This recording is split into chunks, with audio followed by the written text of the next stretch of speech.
बांसुरी ने तो केवल मेरा ही नाम पुकारा। तो भगवान पहुंचते हैं यमुना के किनारे और बड़ा अद्भुत सुंदर श्रृंगार किया। वरह पीडम नटवर वपु कर्णयो कर्णिकारं बिभ्रदमासः कनककपिशं वैजयन्तीं च माला रन्ध्रान् वेणोरधर सुधया पूरयन् गोपवृन्दये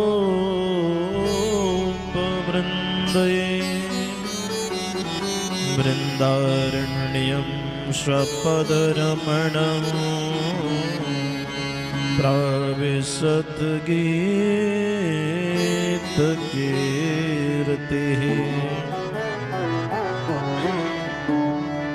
बड़ा अद्भुत श्रृंगार है परमात्मा का। वरह पीडम, श्रेष्ठ मोर के पंख का जिन्होंने मुकुट लगाया, और कर्णयो कर्णिकारम,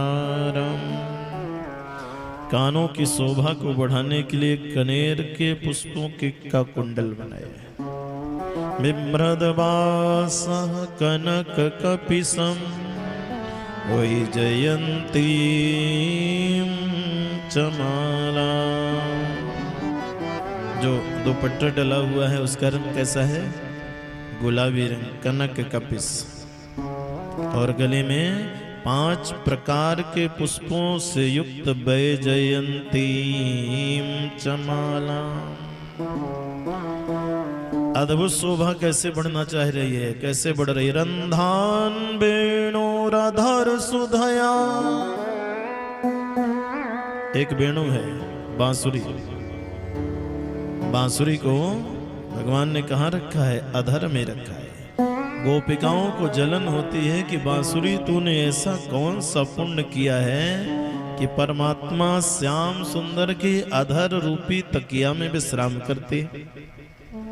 क्या अच्छाई है तुम्हारे अंदर?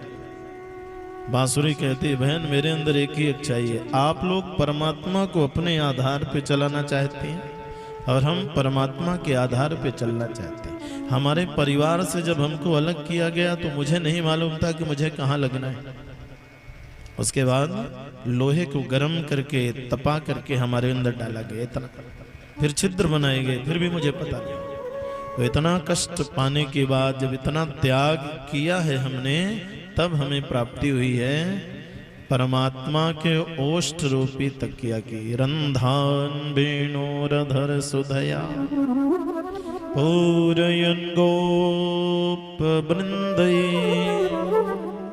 वृन्दारण्यं स्वपदरमणं प्राविशत गीतकीर्तिः। अधर रूपी तकिया में बांसुरी को विश्राम करना है। बांसुरी है और एक बार जो ही बजाया, 84 कोस के ब्रजमंडल में रहने वाली गोपिकाओं को इस बांसुरी ने स्वयं का अपना अपना नाम पुकार दिया। और जो जिस काम में लगी हुई थी, गोपिकाएं उन सब कामों को विश्राम किया और दौड़ पड़ी श्याम से मिलने के। एक गोपी गाय के स्तन से दूध निकाल रही थी, लेकिन जैसे ही मोहन की मुरली सुनाई दिया, दूध का पात्र जमीन में रखा और दौड़ पड़ी कृष्ण से मिलने की। सुखदेव जी महाराज कहते हैं, गोपी तो स्वयं अपना श्रृंगार कर रही थी। एक आंख में काजल लगाया था और दूसरे नेत्र में काजल लगाने ही जा रही थी, तब तक मोहन की मुरली सुनाई दी। भूल गई कि दूसरे नेत्र में हमने काजल लगाया था यार।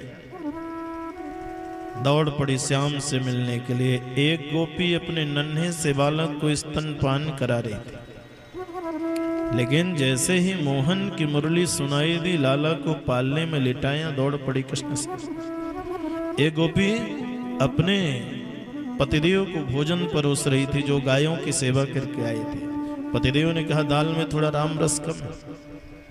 उसी समय मुरली बजी तो नमक की जगह शक्कर दिया और दौड़ पड़ी कृष्ण से। और तो और एक गोपी के पति ने कहा हम तो तुमको जाने ही नहीं, लेकिन उसने कहा आप केवल मेरे शरीर को कैद करके रख सकते हैं श्रीमान जी, क्या मेरा मन भी कैद करोगे आप? तो वो गोपी सबसे पहले परमात्मा तक पहुंची। लाखों की संख्या में चारों दिशाओं से, पूर्व पश्चिम उत्तर दक्षिण से गोपिकाएं यमुना के किनारे पहुंचती हैं। और जैसे पहुंची ना, परमात्मा ने स्वागत की, स्वागतम वो महाभागा, आइए आइए आपका स्वागत है। गोपिकाएं प्रसन्न हुई, क्यों? इन्होंने मुझे बुलाया। और जैसे हम लोग समय का ध्यान रखते हुए तुरंत आ गए ना, तो ये मेरा सम्मान करें। लेकिन भगवान ने कहा आप लोग आई हैं तो सुंदर बात है, लेकिन ब्रूतागमन कारण, क्यों आई?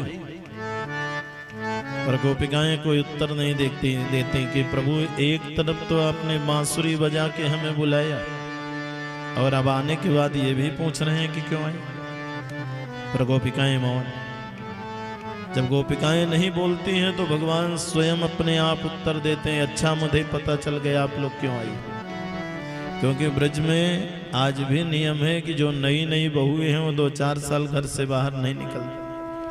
तो आप लोगों ने ऐसा सुंदर दृश्य देखा ना होगा। कैसा? शरद पूर्णिमा की रात्रि, चंद्रदेव जी के निर्मल प्रकाश से सुंदर यमुना के किनारे की बालुका जो सुशोभायमान हो रही है, कल कल निनाद करती माँ यमुना जी की शीतल जलधारा, और चंद्रदेव जी के प्रकाश से ये जो वन है ये कितना सुंदर लग रहा है। आप लोगों ने दृश्य आज होगा, इसलिए आप लोग देखने चले आए, सुंदर बात है। लेकिन अब आप लोग अपने अपने घर जाइए और अपनी अपनी सासू माँ की, पति की और संतानों की सेवा, क्योंकि नारी का धर्म है पति की सेवा।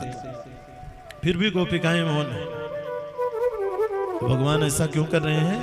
क्योंकि भगवान जीव को अपने पास बुलाते हैं, और बुलाने के बाद में ठोंक पीट करके परीक्षा लेते हैं, ये आए तो हैं लेकिन कहीं संसारी बन करके तो नहीं आए। अगर संसारी बन करके आगमन हुआ है तो त्याग में अभी कमी है। इसलिए भगवान जीव को अपने पास बुला के ठोंक पीट करके परीक्षा। Galaxy A57 and Galaxy A37 5G starting at just ₹50 करके परीक्षा। तो भगवान कहते हैं आप लोगों का काम क्या है? पति की सेवा करना। चलिए, फिर भी गोपिकाएं बैठी है। भगवान ने कहा अगर अभी ना समझ में आया हो तो एक पतिव्रत धर्म की कथा सुना करके आपको उदाहरण दे दूं। तो गोपिकाओं ने कहा दे दीजिए। भगवान कहते हैं एक पतिव्रता नारी थी, उनके बीमार पति परदेश से आए तो पत्नी की गोद में सिर रख के सो गए। नींद आ गई। इस पतिव्रता का एक 12 महीने का छोटा सा बालक, वो बालक कब दरवाजे की तरफ निकल गया जहां हवन कुंड जल रहा था। इस पतिव्रता की दृष्टि अपने बालक पे तब पड़ी जब ये बालक हवन कुंड के पास पहुंचा। अब इस पतिव्रता ने विचार किया क्या करूं, बीमार पति अभी आके सोए हैं, इनको जगाती हूं तो पतिव्रत धर्म नष्ट हो रहा है, और अगर पतिव्रत धर्म को बचाती हूं तो बालक अग्नि में जल के खाक हो जाए। देखा अब तो अवसर मेरे पास रह ही नहीं गया। तो उस पतिव्रता ने क्या किया, अपनी आंखों को बंद किया और मन से स्मरण किया, परमात्मा से प्रार्थना की, हे ईश्वर अगर अपने पति के अलावा पर पुरुष का मन से भी पति रूप में स्मरण न किया हो तो धर्मो रक्षति रक्षिता, आप हमारे धर्म की रक्षा। मानो जैसे ही उसने प्रार्थना किया परमात्मा प्रसन्न हुए। आकाशवाणी हुई, देवी आपकी तपस्या महान, और उस तपस्या के प्रभाव से आज स्वयं अग्निदेव अपने स्वरूप को परिवर्तित किया, अपने स्वभाव को बदल लिया है। अग्निदेव हमेशा क्या होते? ज्वलनशील होते, जलाते हैं, लेकिन आज पतिव्रत धर्म का प्रभाव उसे भी परिवर्तित कर दिया। उतासनस चंदन पंकुशीतला, आज अग्निदेव ने अपना स्वभाव ऐसा बदला कि जलनशीलता को तो छोड़िए, मलया गिर चंदन के समान शीतल हो गए, आकाशवाणी हो गए, पतिव्रते तेरा पतिव्रत धर्म महान है। सुतम पतंतम प्रसमीच पावके न सेवया मास पतिम पतिव्रता त्वया भवेद यदि पतिभक्ति गौरवम् हुतासनश्चन्दन पंकुशीतला।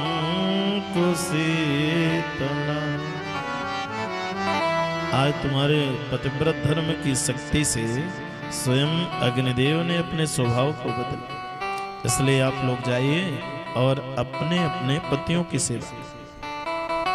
तो गोपिकाओं ने कहा प्रभु जैसी कथा आपने हमें सुनाई ऐसी दो चार कथाएं तो हमें भी मालूम, आपकी आज्ञा हो तो हम भी सुना। तो भगवान ने कहा सुनाइए। गोपिकाओं ने कहा एक पतिव्रता नारी थी, पति और पत्नी में परस्पर प्रेम, पर एक बार प्रकृति की मार पड़ गई, अकाल पे अकाल पड़ने लगा, घर में खाने की त्राही त्राही मचने लगी। तो पतिदेव ने पत्नी से कहा देवी आप तो घर में रहिए, मुझे परदेश जाना हो, अगर परदेश नहीं गया तो भूखे मर जाएंगे। उसके पत्नी ने कहा आपके बिना हम कैसे रह पाएंगे।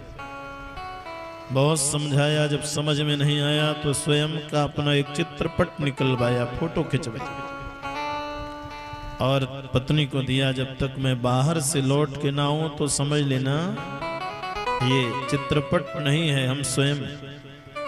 पत्नी मान गई, पतिदेव परदेश चले गए।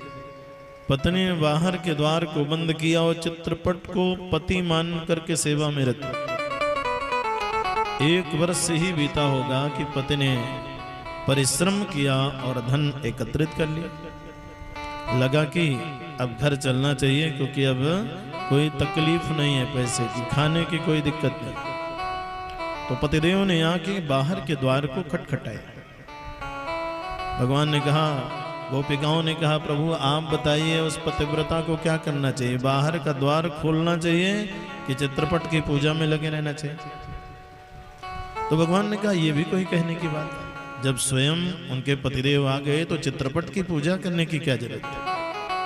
गोपिकाओं ने प्रसन्नता से परमात्मा को देखा और कहा प्रभु आपने उत्तर तो बड़ा सुंदर दिया। आज तक तो हम लोग भी जिन पतियों की पूजा करते थे वो पति केवल चित्रपट है,